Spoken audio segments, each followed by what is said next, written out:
Ladies and gentlemen, good day and welcome to the Q4 FY'25 earnings conference call of the Federal Bank in Limited. As a reminder, all participant lines will be in the listen-only mode, and there will be an opportunity for you to ask questions after the presentation concludes. Should you need assistance during the conference call, please signal an operator by pressing star then 0 on your touchtone phone. Please note that this conference is being recorded. I now hand the conference over to Mr. Souvik Roy, Head Investor Relations, the Federal Bank Limited. Thank you, and over to you, sir. Thank you so much, and good evening, ladies and gentlemen. Thanks for joining us this evening. I hope you had the opportunity to review our results and go through the investor deck, which we had already shared earlier. As always, we are here with our entire senior leadership team, who will provide a comprehensive overview of the quarter that went by and our strategic priorities moving forward. We'll begin with our CFO, who will walk you through the key financial highlights and the performance metrics for the last quarter. Following his remarks, our MD will share insights on our strategic direction, and we'll then open the floor for your questions. So without further ado, I'll hand it over to our CFO. Thank you, Souvik. Good evening, all of you. Ladies and gentlemen, thank you for joining this earnings call. Apologies for this 10-minute delayed start. Let me begin with a brief overview of the macroeconomic and banking sector backdrop. The Indian economy remained resilient amid global uncertainties. This was also bolstered by stable domestic demand and prudent monetary policy. RBI's repo rate cut and liquidity enhancing measures will ensure that the economic focus on growth continues. Inflation is now within the RBI band, and with increased liquidity, banks should be in a position to support growth. The banking sector experienced intensifying competition for retail and MSME deposits. Asset quality remained stable with improvement in recoveries, though challenges persisted in certain unsecured segments.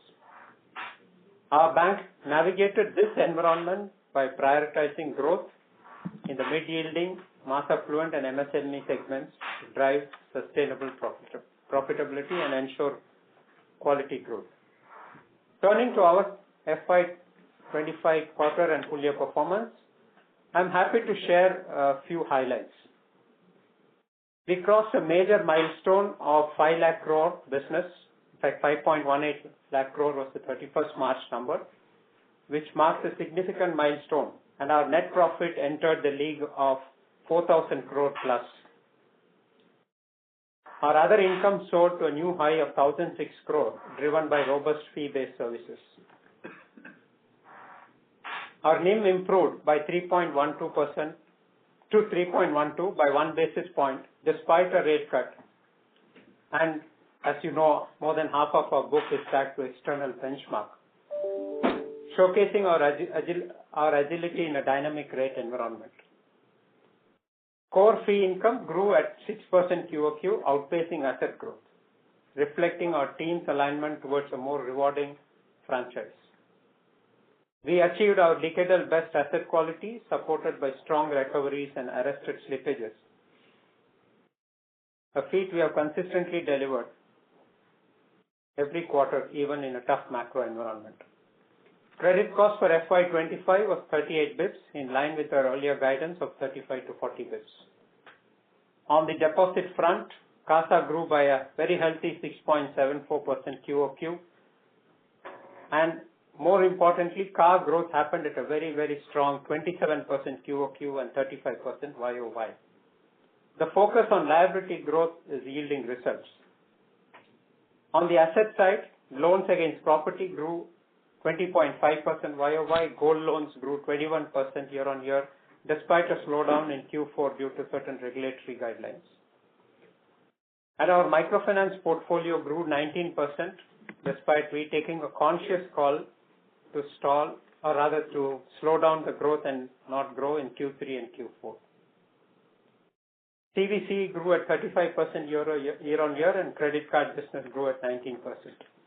All of these play to the plan which we had outlined in our analyst day of focusing on the mid-yielding segments.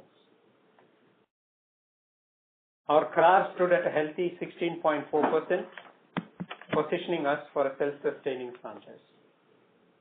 In terms of distribution, we opened 85 branches during the year, and we were quite careful in terms of choosing the locations of this expansion. On the quarterly results, net profit for the quarter was 1,030 crore, up 14% year-on-year, driven by strong revenue growth and operational efficiency. On cost, we had a few one-off costs in the OpEx, and traditionally in Q4 our cost is always higher as compared to the other quarters. And in this quarter we had a few one-off, which was more towards the branch expansion. We had almost 39 of the 85 branches opened in Q4. Our spends on campaigns, advertisement on card campaigns, and a few other related expenses increased the cost, and hence you see a slightly uptick in the scale ratio for this quarter. Having said that, our OpEx to assets for this year, FY'25, is 1 bit lower than last FY. On the balance sheet, total deposits grew 6.5% quarter-on-quarter to 2.83 lakh crore, and CASA deposits at 85.7 lakh crore, up 6.74% QOQ. Our CASA ratio was at 30.23, better than last year's CASA ratio. Advances rose 12% this year to 2.38 lakhs. Our CD ratio was at a very comfortable 82.79 in Q4, ensuring balanced growth and liquidity. The focus on LCR continues, and we saw impressive results in this quarter in that direction.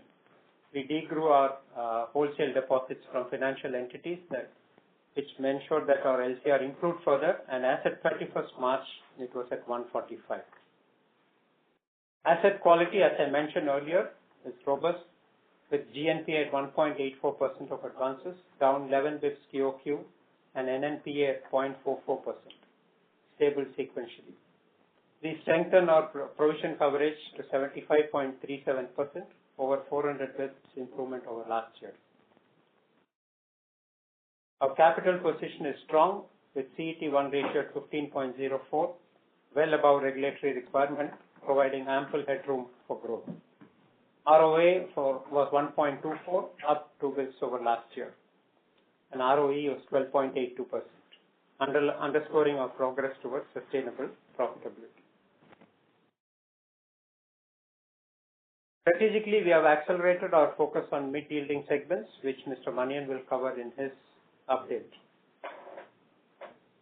Before I hand over to Manian for his comments, I want to take this opportunity to thank our ED, Ms. Shalini Warrior, as this will be her last earnings call with Federal Bank. I want to take the opportunity to thank her on all our behalf for the excellent contribution and guiding the bank during the last.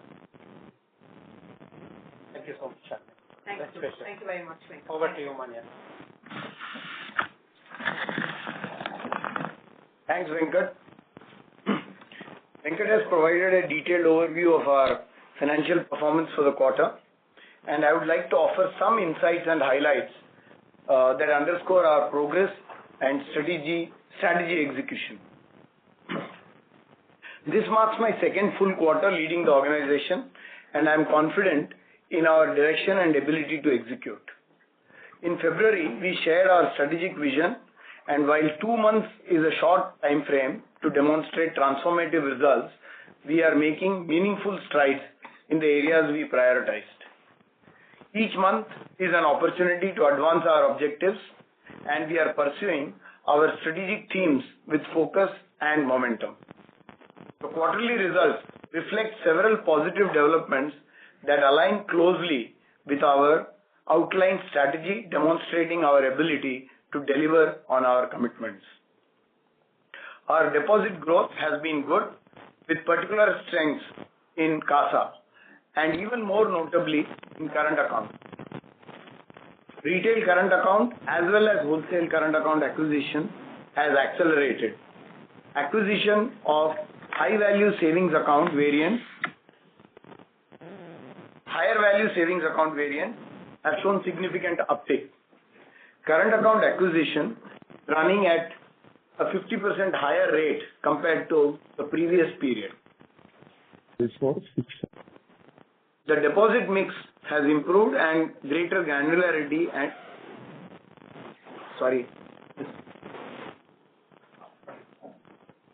Is this clear to all of you? Sorry. Operator, there is a lot of static. Sorry. Yeah.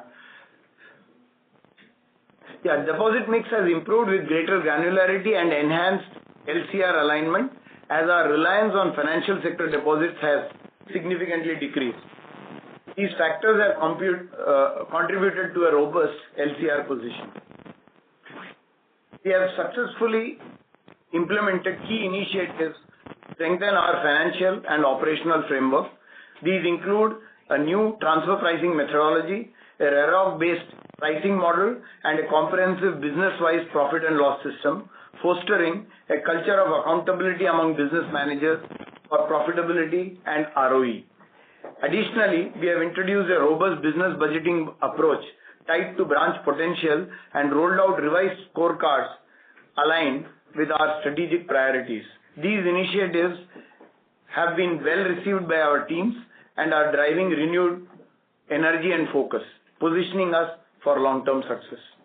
These efforts have also optimized capital utilization, resulting in improved capital adequacy, a testament to our disciplined approach to resource management. On the asset side, we set a strategic goal to accelerate growth in our middle yield portfolio, and we have achieved a robust 19% growth rate across most products in this segment. While gold loan faced challenges in the last quarter due to recent regulatory issues, the recent regulatory clarity positions us to resume steady growth in that product as well, consistent with our performance over the past year. In the low yield segment like home loans, HL and corporate banking, we are adopting a nuanced approach to growth. For HL, we are focusing on risk-return trade-offs, prioritizing customers who offer a broader revenue opportunity and relationship rather than competing on ultra-competitive pricing. In corporate banking, we have significantly outpaced book growth with faster expansion in liabilities and fee income, guided by our customer-level RAROC framework. We also identified and exited few large transactions which were not aligned to our strategic customer-level RAROC aspirations. Our self-funding ratio has increased as highlighted in the presentation, and fee income in this segment has risen significantly faster than the asset growth. Notably, 75% of our new corporate client acquisitions are in the mid-market segment, reinforcing our commitment to sustainable, profitable growth as outlined in our strategy document. In the high-yield segment, our cards business is performing strongly with healthy growth in card acquisitions and balanced mix of organic and co-branded cards. As the credit environment stabilizes, we will increase our focus on personal loans to capture growth opportunities in this product. The microfinance segment requires continued caution, and we are approaching it prudently. We have largely maintained our NIMs while achieving growth in our targeted areas. To enhance NIM stability, we have introduced measures such as resetting new floating rate loans at T+90 instead of T+1, shifting our car loan business to fixed rates, and offering medium tenor fixed rate loans in our business banking segment. We have also reviewed and implemented new savings and term deposit rates recently. These steps reflect our proactive approach to balancing growth and profitability in a challenging environment. On asset side, our asset side progress aligns with our strategic objectives, and we are confident in our ability to sustain growth in the coming quarters while managing NIM pressures and maintaining prudent risk-return dynamics. As policy rates trend downwards, we are strategically managing asset yields and deposit pricing to balance growth and cost of funds objectives effectively. Fee income growth has outpaced asset growth materially, aligning with our strategy to diversify revenue streams.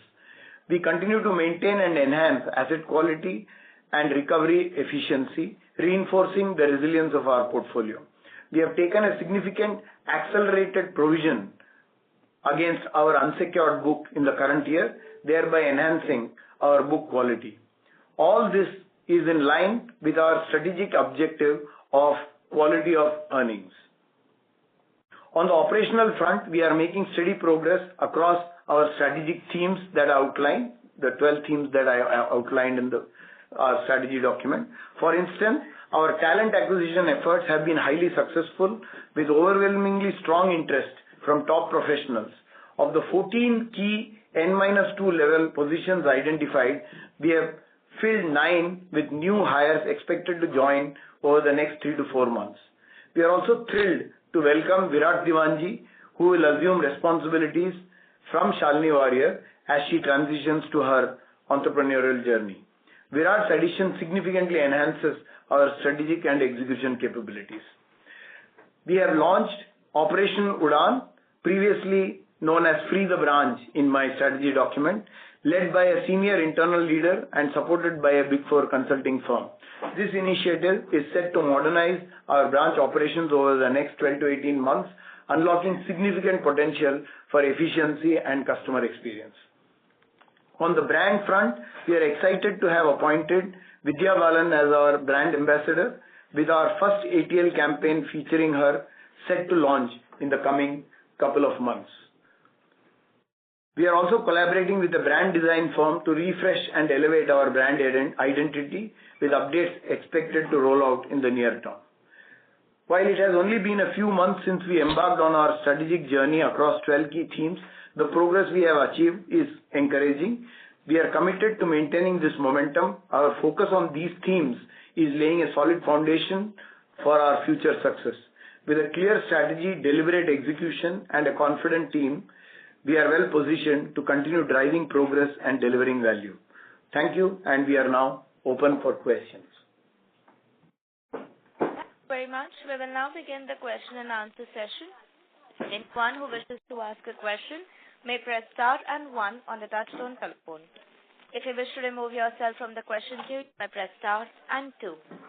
Participants are requested to use handsets while asking a question. Ladies and gentlemen, we will wait for a moment while the question queue assembles.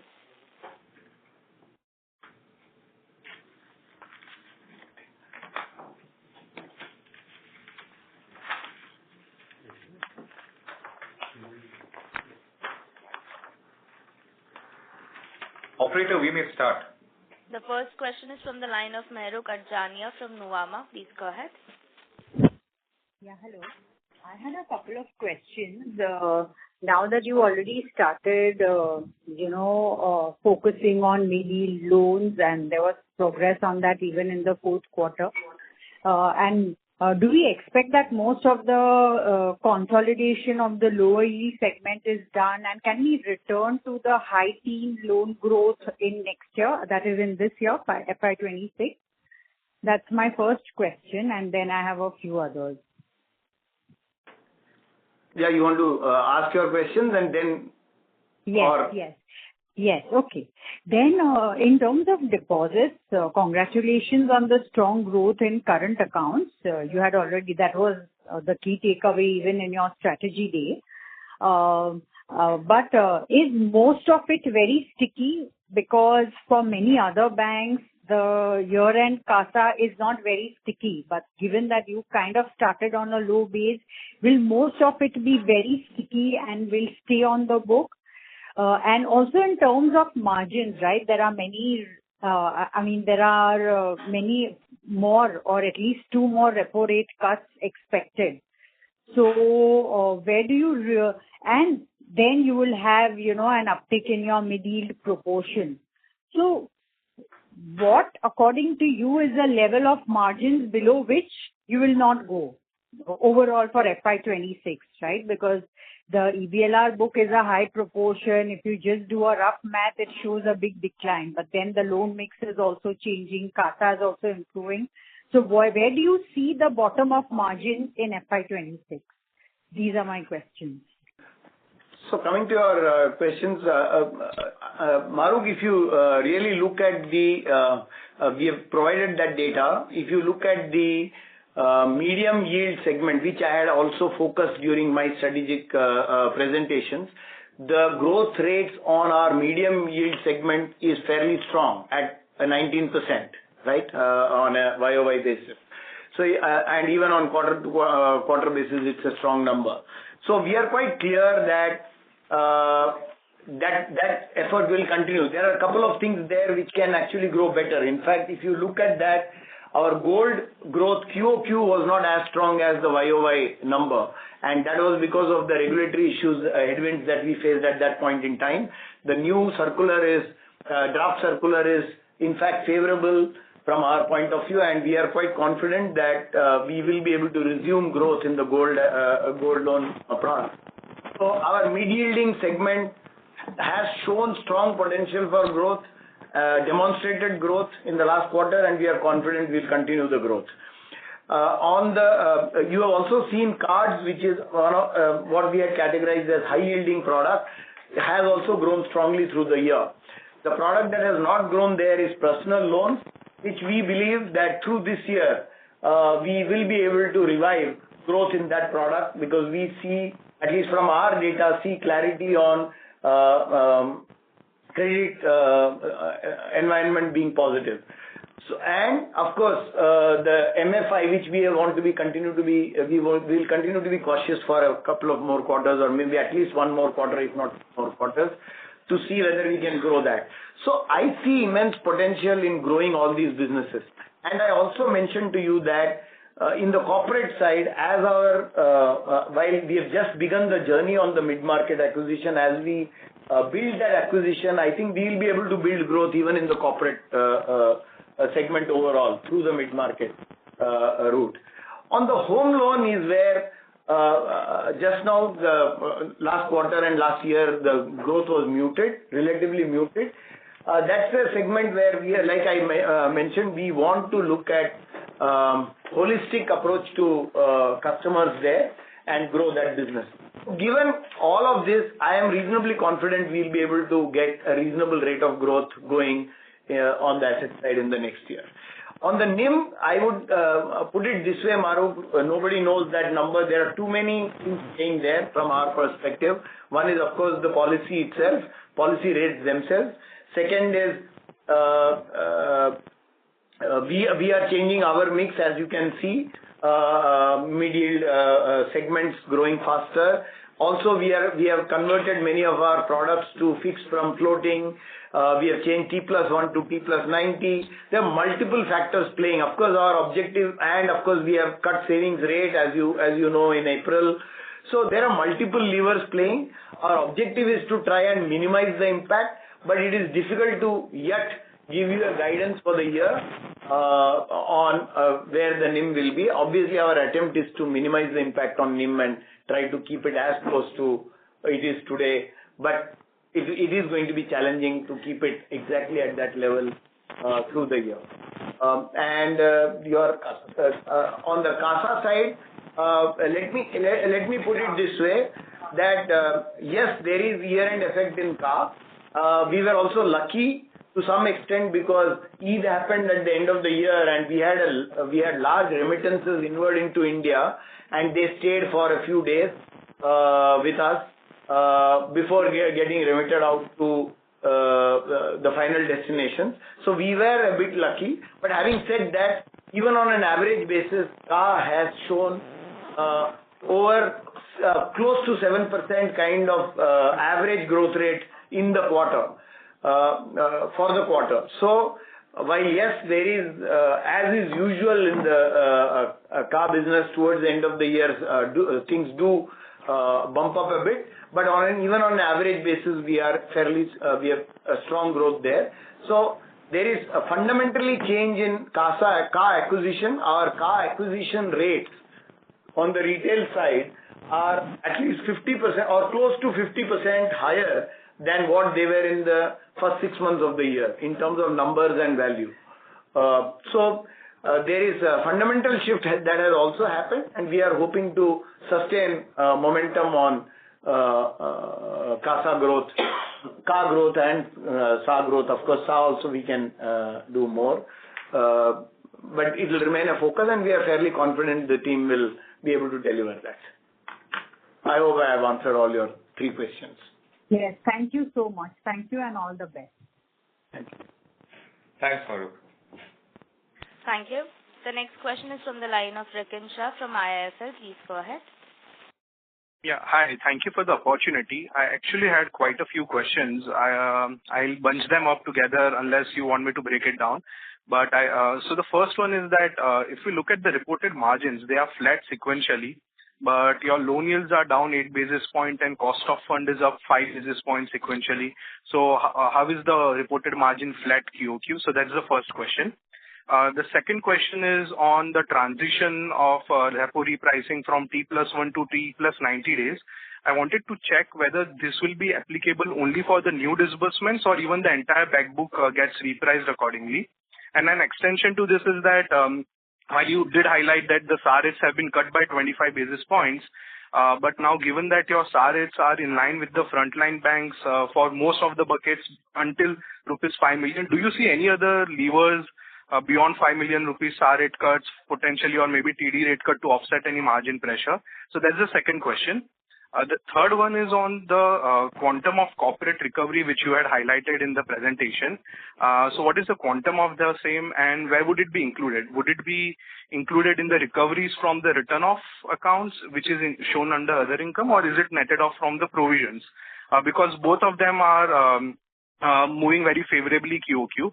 So that's the third one. The fourth one is on the LTV on gold loans, right? So that has come off significantly by 6 percentage point to 62% now.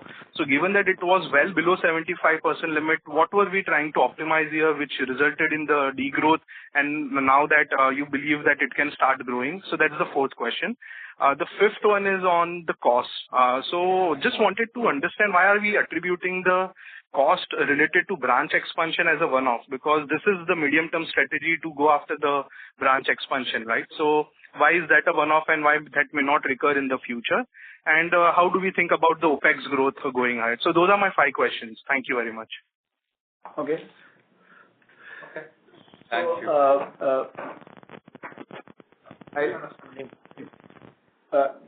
So first one was NIM. On NIM, Venkat, you want to take that? I can.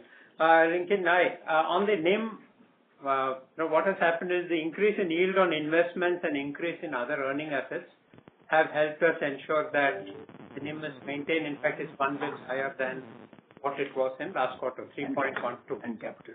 And the retained capital, which has helped us, 9 months capital, which is being used. That's number one. Second one, your question was on transition T+1 to T+90, whether it's on new or existing. It's on new. Third question was on SAR rate cut 25 bips. This is beyond 5 million. Any other actions? I'll ask Manian to respond on that. Before that, I'll also answer your question on the corporate recovery. It is shown in the provision line. It's netted there. Manian, the question on SAR rate cut and LTV for gold, Harsh, if you can just answer. Yeah, and Venkat, sorry, just to follow up on this before Manian takes the remaining questions. What will be the quantum of corporate recovery? 115. 88. 97. That was one. But 97. 97 was one big account. Yeah. There were a few others. Yeah. So it will be around 110 to 115. Okay, got it. So if it is included in the or netted off from the provisions, then why is there a significant jump in the recovery from written off? Do we expect that to kind of taper down in going ahead, or it can kind of sustain at the current levels? Rinkin, if you have seen traditionally Q4, we have very good recovery from written off assets because there's a large push and focus on that. I don't expect us to repeat that level of recovery, at least in the coming quarters. Got it. Perfect. Very clear. Thank you. On SAR rate cut, Rikin, as you saw, we have cut based on what the market has done, and our actions on that will remain agile and watch the market and do as per what the market demands. I mean, if the market goes further down, we will go further down. We will retain our competitiveness and yet try and optimize costs to the extent possible on the rate cut. On LTV on gold loans. Harsh, I'll come on the LTV on gold loans. There has been on account of 2 reasons. One, the LTV is at 75%, but banks in general are required to maintain the LTV throughout the tenure of the loan and not just time of origination. Even accrued interest is what we factor in, and we keep a little bit extra margin so that we don't cross LTV at 75% at any point in time. So that's number one. The second point is that the gold prices has also increased significantly. Hence, LTV does look attractive unless people take top-up, and we do not really chase top-ups either. So that automatically also helps us because the gold prices has, in fact, done a significant uptick because of the gold price itself. And Rinkin, you had a question on the operating cost branch related. I think the context there is of the 85 branches which we opened in FY'25, nearly 50% of it was in Q4.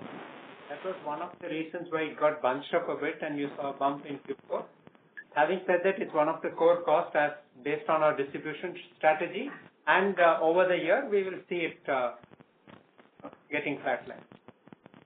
Fair enough. So how the only extension, Venkat, here is that how should we think about OPEX growth going ahead? Because we are in the investment phase and those branch related costs is unlikely to taper off in the near term. So how should we think about it in, next couple of years?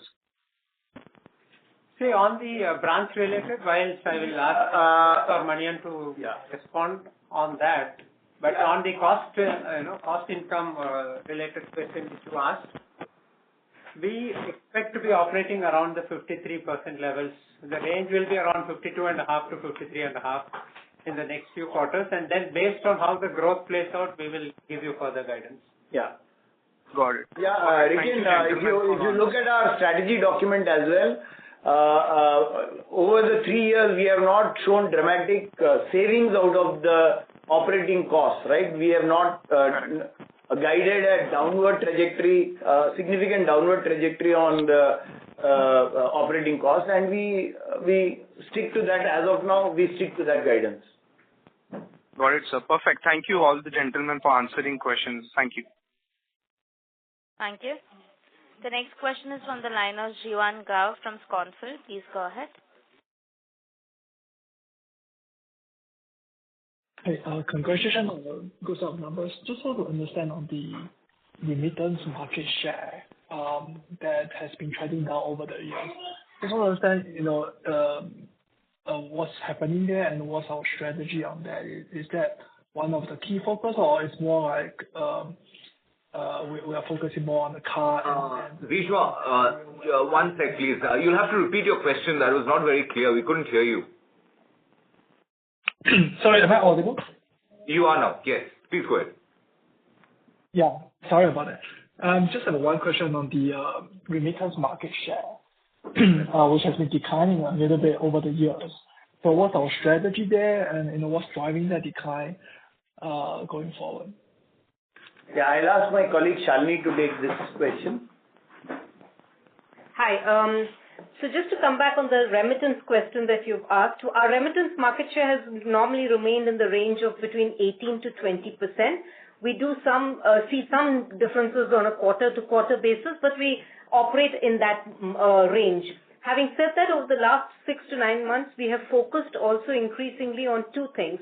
One, we've ensured from a profitability standpoint that we don't follow some of the trends of, giving unnecessary discounts on rates, etc. So we've been quite disciplined about pricing, and therefore our profitability from a remittance engine has actually gone up 14% year on year. That's one thing. The second thing is, in order to ensure that volumes continue to come through our counters, we've increased our exchange house partnerships and other aggregator partnerships, including stretching out into non-GCC geographies like the US, the UK, etc.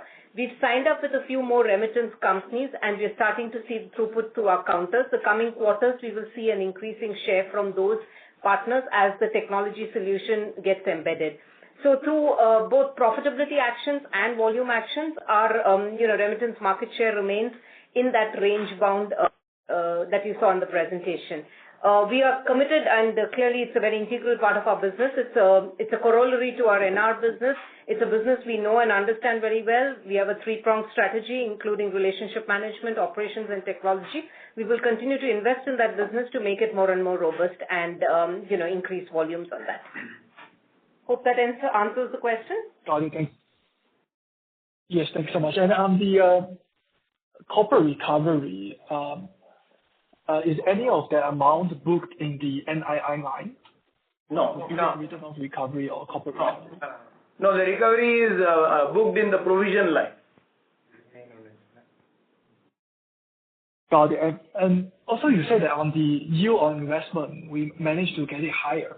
Just want to understand, do we change, permanently some of our portfolio allocation, or how does that happen? I didn't get your question. Can you repeat it, please? Yeah, so you're saying that the yield on investment is helping margin this quarter. Just want to understand. There is no significant change on the investment strategy on the bank. Overall, from an investment standpoint, the mix, duration, etc., has broadly remained the same.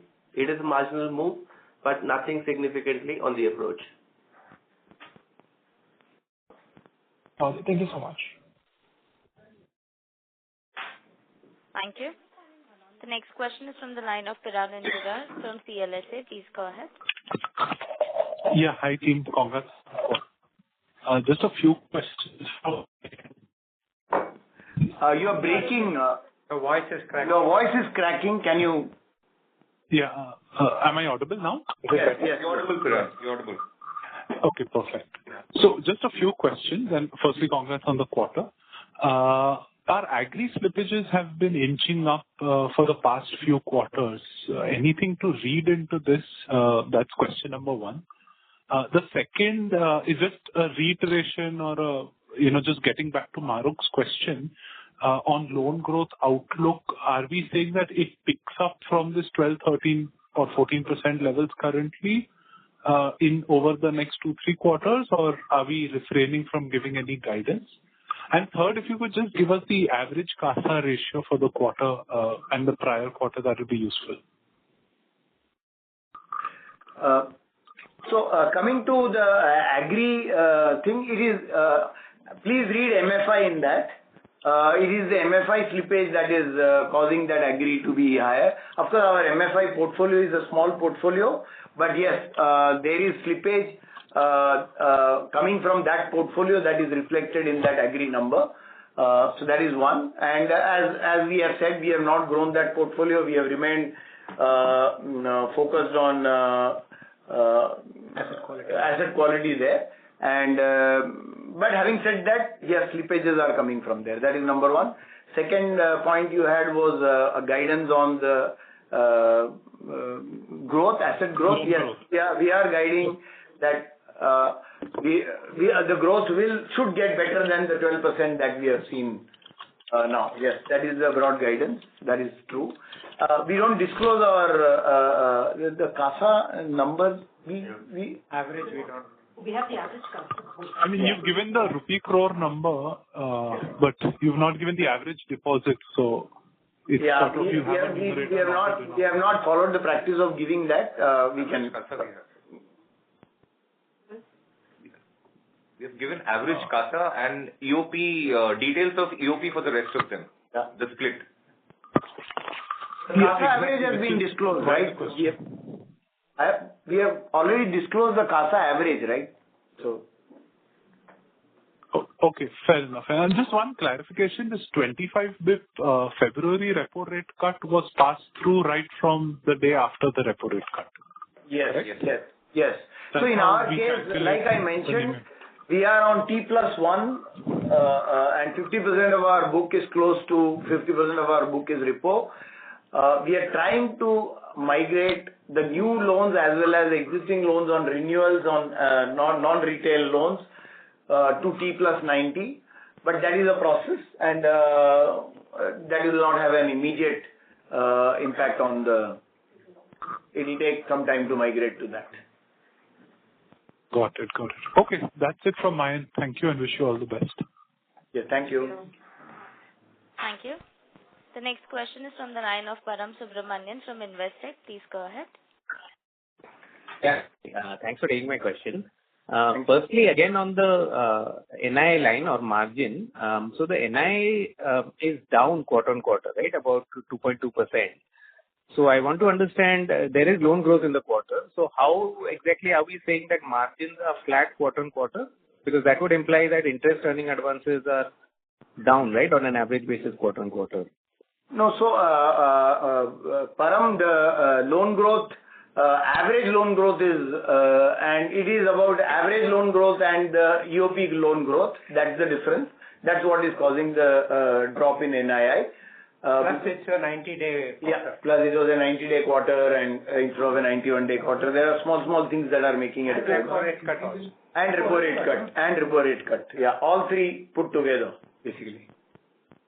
Okay. So, actually, so for example, last quarter on a flat loan book, quarter on quarter, you had shown a, NII growth. Is it something related to that as well? You had shown 3% quarter on quarter NII growth. So is it that, the base was inflated? Because we're just trying to understand this quarter on quarter movement, because that is not telling with the, the margin that you are reporting. There were 2 extra days last quarter. Yeah, it's a very technical thing, Param. Last month there were 2 extra days. We'll pick it up. We'll pick it up separately and explain to you. Last month there were 2 extra days. So a lot of these calculations we have gone through. But yes, there is no inflation of one and deflation of other, all that business in any case. Let me assure you. I think I'll take this offline. Yeah. Right. Another question I had on this, on slide 35, where you're showing that, you've brought down the concentration of, top 20 borrowers, depositors.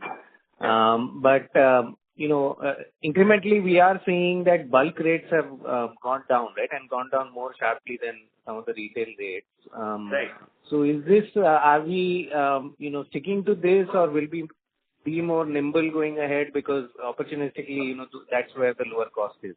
No, Param, actually we have been nimble. If you really look at the quarter 2 to quarter 3, our wholesale deposits dropped significantly, and they have actually risen in the last quarter. Top 20 is about concentration, not about the overall book. So if you look at wholesale rates were lower, so we did increase our wholesale deposits in the quarter. Q4, the wholesale deposits have actually gone up. And the mix has changed. Our earlier wholesale deposits used to come from financial entities. We have reduced dependence on them and actually got it from more LCR friendly and DICGC friendly sources. So therefore, we are absolutely nimble and agile in making sure. The top 20 is about concentration. So actually we have expanded the base of wholesale depositors and increased our deposits without increasing the concentration. Fair enough, Manian. So basically, going ahead also, we will be nimble and looking at, if it is... Absolutely. We will optimize cost of funds whichever way we can. And as I said earlier, in an environment where repo rates are only headed downwards, we have to be absolutely nimble in managing our cost of funds and therefore NIM.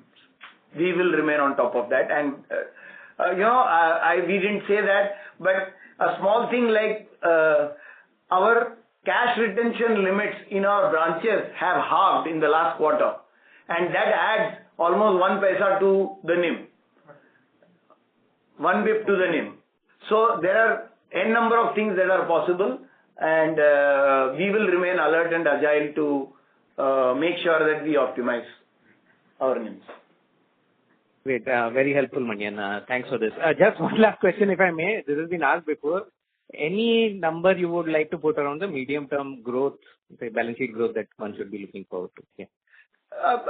Param, we have given that guidance, right? We have always said we will lie in 1.2 to 1.5 times the industry growth rate or the nominal GDP growth rate. Both are roughly same metric, roughly come to the same thing.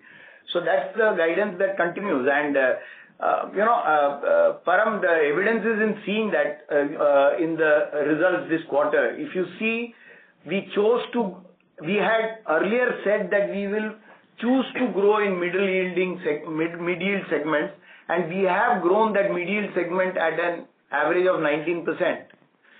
So, so clearly our intentions are evident, right? What we want to do. Great. Thanks, Manian. Really helpful. Thank you and all the best. Param, also on page 17 of the deck, we have also shown a trend analysis of our asset book. Please go through that. It's something new that we have added. I think it will offer you better explanation there as well. Sure, sure. Yeah. Thanks a lot. Yeah. Thanks, Param. Thank you. The next question is from the line of Dikshant B from DB Wealth. Please go ahead. Hello, sir. Sir, congratulations on the strategy working out in our favor. Sir, my first question is that in the previous quarters, you have mentioned, actually in the previous quarter, you have mentioned that we will wait for the credit cost environment to stabilize before we, expand in the unsecured credit. Can you just paint a word picture at what point will we press the accelerator to capture that market, which can help us, get more sort of credit growth in that market? Right. Dishant, you can already see that on our credit card book, we have already started growing much faster. The growth rate is significant, if you have noticed the growth rate on our credit card book. So we think on credit card, we were getting more comfortable based on our underwriting standards and our book. We had got more comfortable, and we are already pushing for growth in credit cards. And both organic and inorganic have grown. We have got a balanced growth going there. That is one. On personal loan, as I mentioned, I think we have noticed that the slippages have come off, and we are getting more comfortable in growing that segment going forward. And that is one area where we are about to start pushing for higher growth. The area that we are not yet, I would wait for a quarter or two maybe, is the MFI, where we have still not seen slippages or the quality of the portfolio give us comfort to push the accelerator on that. So on the unsecured, I would say cards and PL, we are okay to grow. On one, we have begun to grow already. On one, we will begin to grow now. And on one, we will pause for a while more, if that answers your question. So, sir, you mentioned the credit cards. If you can give a ballpark number on out of our total profitability of 4,000 crores this year, how much would be the profits from our credit cards? It's still very small, Dishant. So, any let's ballpark talk about it when it is reporting. Cards take time to build. And cards business is about scale as well. It needs some time to scale up and deliver profitability. So right now, the profitability is nothing much to write home about. Still early stages. But are we above our break-even cost right now, sir? Yeah, we don't lose money. We don't lose money, but we don't make money. Yeah, enough. Yeah. Got it. Yeah. So, you have mentioned that we are right now going towards much more of a fixed interest loan book, and as you're from a philosophical perspective, also from a value perspective, also we believe in having much more fixed loan interest book going forward. So, let's say in the next 6 to 7 quarters, from 30%, what is the growth that we are aiming to achieve? No, Dishant, there is a nuance difference between what you are saying and what I would like to communicate. It's not that we prefer a fixed rate book. It is just that there are products which are better done on fixed rate, and when we moved car from floating to fixed, we thought we were getting more aligned to the markets, and also playing some part of our book, better ALM match on some part of the book. We don't want to overplay the fixed rate game, because that game looks good in some part of the cycle and it will not look good in some other part of the cycle. So we don't want to overdo any of this.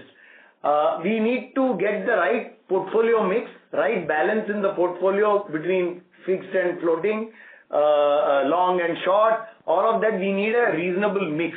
So we don't have a strategy to push very strongly for fixed rate growth. Yeah. It would be in this range, plus minus 2 to 3%? Again, difficult to comment. I haven't done the math on that. But let me put it this way. If you see CVC, we want to grow fast, which are fixed rate product, right? Car loans, we want to grow fast, which are fixed rate product. Personal loans and gold loans are fixed rate products, right? So I would say, and we want to grow these. So it will play out, I would say, and corporate is largely floating rate, and therefore it will be lower growth than these. So I would say, yes, it will inch upwards. I haven't done the math on where it will get, frankly.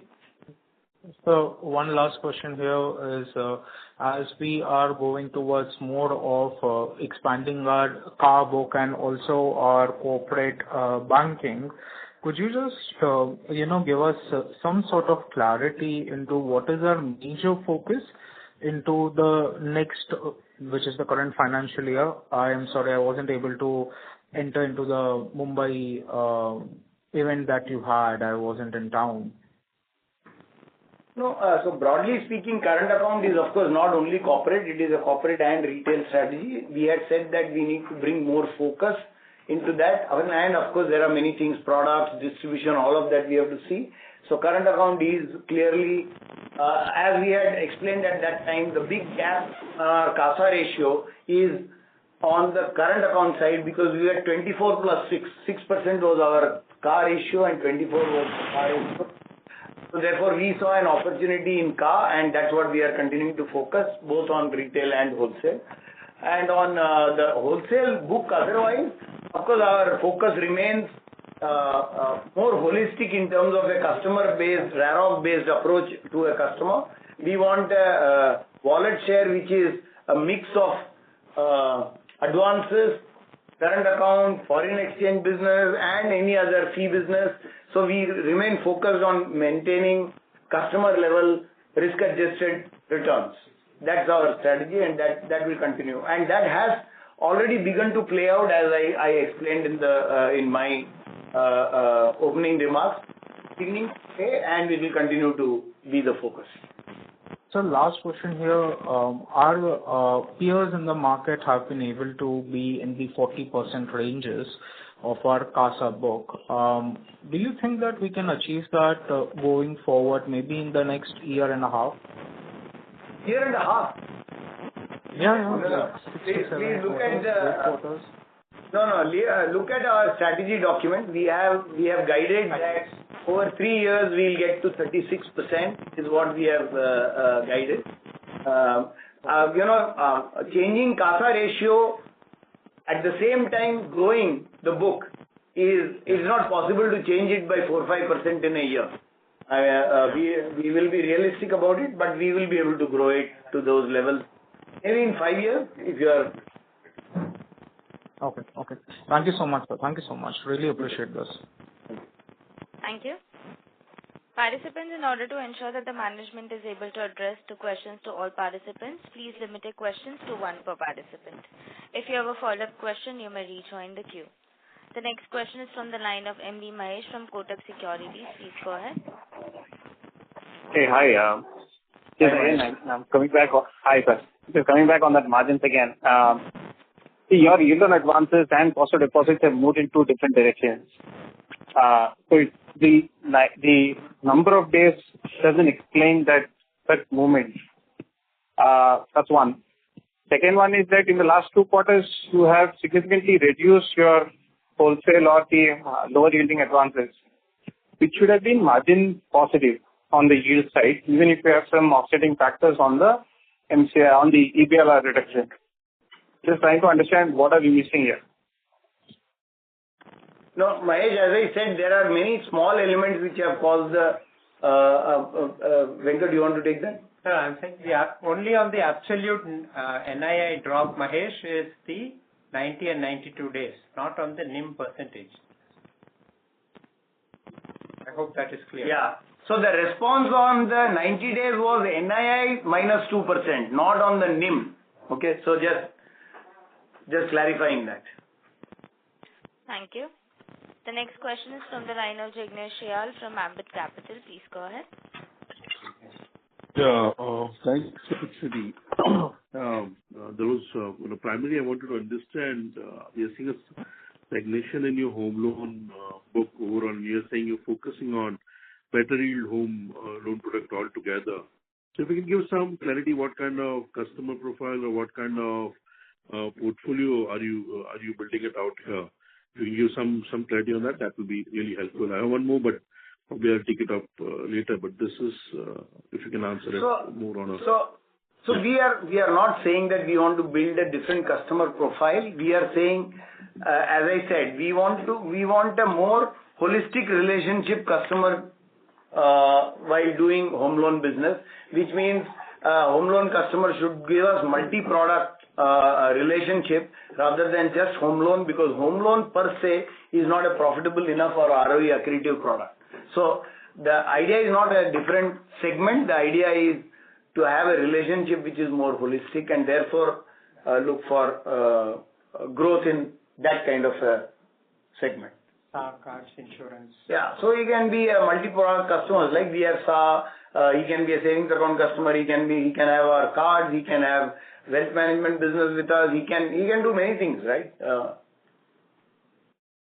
Thank you. Insurance, many things. Thank you. The next question is from the line of Kunal Shah from Citigroup. Please go ahead.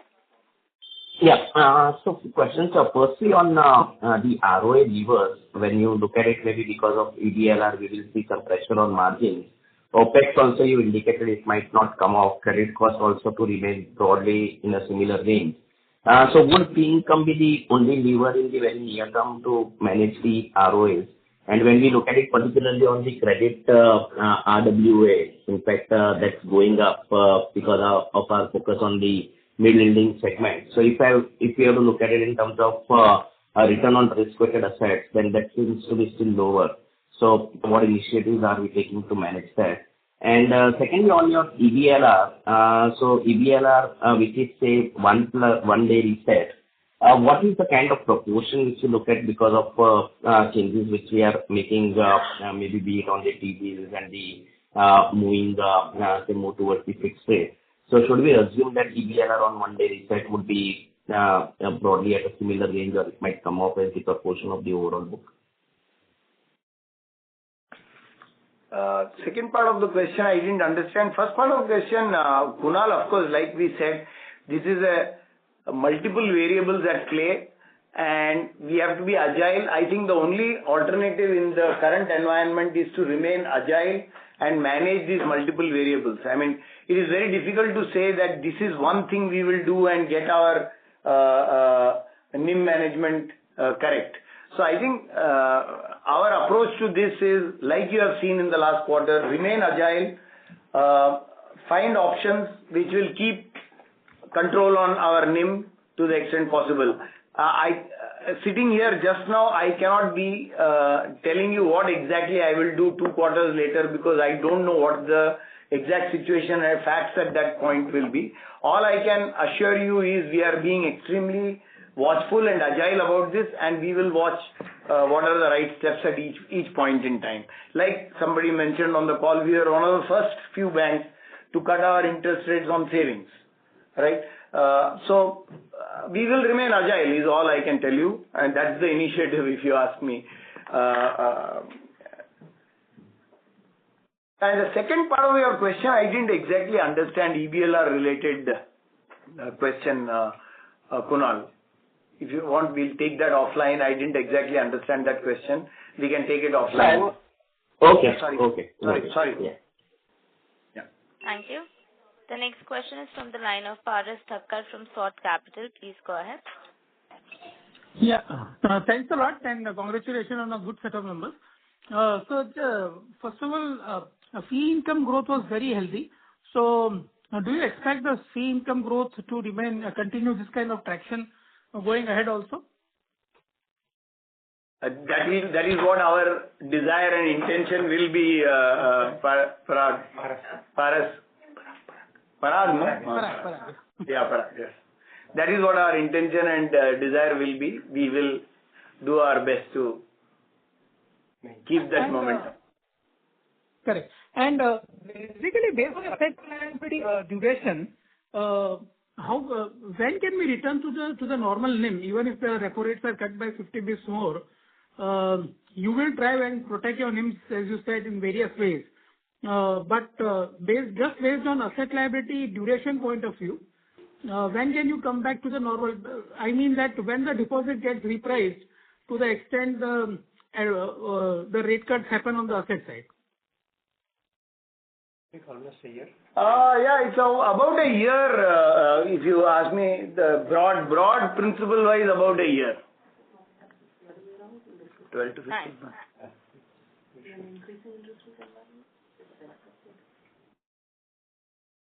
Thank you. Participants are requested to please limit their questions to one per participant. The next question is from the line of Krishnan ASV from HDFC Securities. Please go ahead.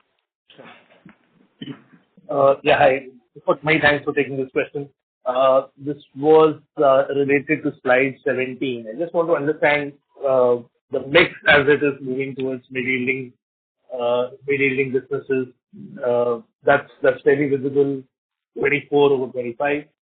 Yes. But is the economics in any of these businesses also changing? Given your focus on doing more with the same customers, can you just walk us through how this economics used to be, say, 2 years back, vis-a-vis what are we targeting now next 2 years? I didn't get your question. Economics in what, Krishnan?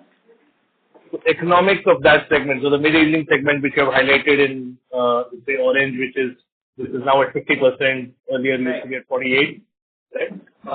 Is the economics of that business. What I mean is the return on assets that you make on that business. Yes. What did it used to be, say, 2 years back? The Federal Bank of the Federal Bank of 2 years back. What would it have looked like?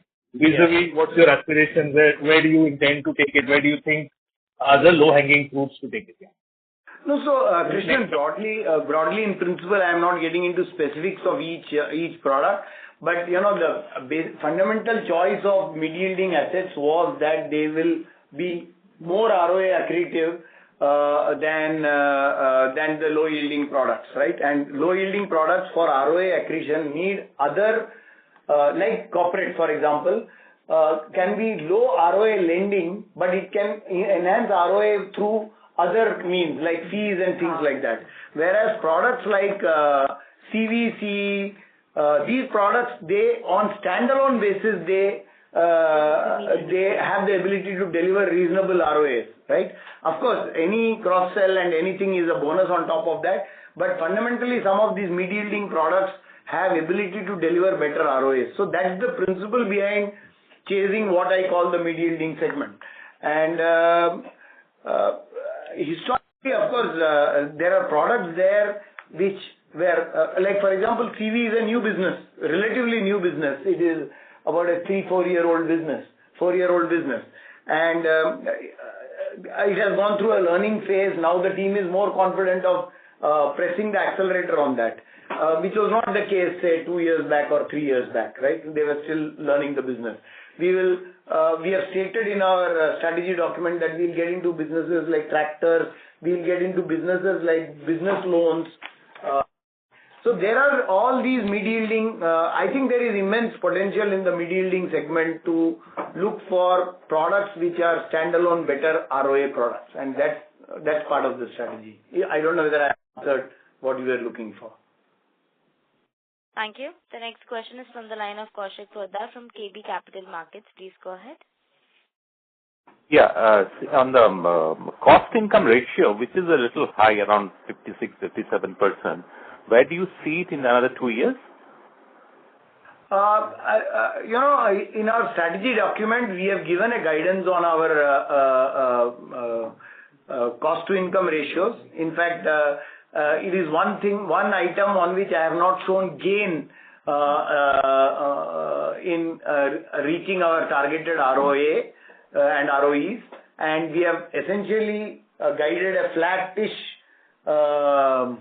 cost-to-income number over the next 2 to 3 years. So 53 handle, 50, that handle is what you should expect in the medium term for us to remain at. Because we will invest, we have several elements of investments, which of course we will, as I have always said, we will calibrate those investments along with outcomes on revenues so that we can we'll earn the right to invest through enhancing revenues. But broadly, I would say we are not expecting significant deviation either ways from our cost to income. So you look at the annual cost to income this year is what? 54. Thank you. The next question is from the line of Anand Swaminathan from BOFA. Please go ahead. Thank you. Manian, since you've joined, has there been any change in the structure of the relationship with any of the fintechs, any product changes, anything you can highlight in terms of any change in approach to your fintech channels? Thank you. So, on the card side, credit card side, we have, of course, we had a regulatory issue on doing business. We have resumed business with one of the fintechs on that, which is KPR. The other one is still under scrutiny in RBI and dialogues at RBI and the partner level. We will see and resume it in a form that may be slightly different, but will work towards, will fit into our strategy. On the personal loan side, from distribution perspective, we are enhancing relationships with more fintechs because we are treating them as distribution partners, and that is something that we are expanding. On the savings account side, just now the two partners we had, we continue to engage with them in the same way, except that we have reduced focus on numbers and focused a bit more on quality of acquisition of accounts with them. And cross-sell. Cross-sell and quality of acquisition has been a higher focus with those two partners. So those are the changes. Sure. Thank you. And the decline in the personal loan account number is purely kind of conservatism or anything else happening there? Decline in personal loans. Yeah. It's, like I said, through the last year, we remained conservative on the personal loan. We are looking at relaxing some of that. Given the portfolio performance, it is giving us confidence to go back and relax some of those norms. But yes, through the last year, we had tightened our norms, and that is reflected in the lack of growth in the portfolio, and also, of course, the decline rates there you see. One last question. Yeah, can we take one last question? Sure. Thank you, ladies and gentlemen. This will be the last question for today, which is from the line of Jay Mundra from ICICI Securities. Please go ahead. Yeah, hi, good evening, sir. Just one question. Assuming no further rate cut from RBI and the basis you have tweaked your savings account, how should one look at the margins in the near term? Thank you. पहले तो I must say, आपके मुंह में घी शक्कर. No rate cut from RBI is not something that I am thinking about just now. But Jay, that situation is quite hypothetical. I think there are going to be rate cuts, and we have to remain agile and see how we manage our NIM. No rate cut is not even a base case scenario or extreme case scenario probably just now. Right. Sure. Thank you, sir. Thank you everybody. Thank you for joining us today. We really appreciate it. Thank you for all the questions, and we remain committed and confident of continuing on our this journey, which is an exciting journey that we are all looking forward to. Thank you so much. Bye. Thank you. Bye. Thanks everybody. Bye-bye. Bye. Thank you. On behalf of the Federal Bank Limited, that concludes this conference. Thank you for joining us, and you may now disconnect your lines.